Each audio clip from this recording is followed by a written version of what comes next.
মার্কিন vice president J.D.. Vance বলেছেন, president Trump ইরানিদের সঙ্গে ভালো সম্পর্ক স্থাপন করতে চান, তবে হামাসকে অস্ত্র জমা দিতে হবে, নতুবা তাদেরকে সম্পূর্ণভাবে ধ্বংস করা হবে। তিনি যোগ করেছেন, একজন খ্রিস্টান হিসেবে ইসরায়েল আমার কাছে অত্যন্ত গুরুত্বপূর্ণ। ঠিক এই সময়ে বেন গুরিয়ন বিমানবন্দরে অবতরণ করেছে 3টি মার্কিন সামরিক কার্গো বিমান।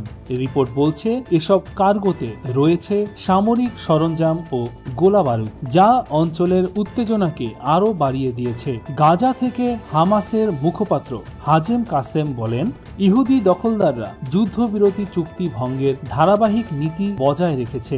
যুদ্ধবিরতির প্রথম পর্যায়ের অন্যতম শর্ত জীবিত বন্দীদের একযোগে হস্তান্তর হামাস পূর্ণভাবে পালন করেছে। তিনি অভিযোগ করেন, ব্যাপক ধ্বংসযজ্ঞের কারণে মৃতদেহগুলো উদ্ধারে বড় চ্যালেঞ্জ রয়েছে।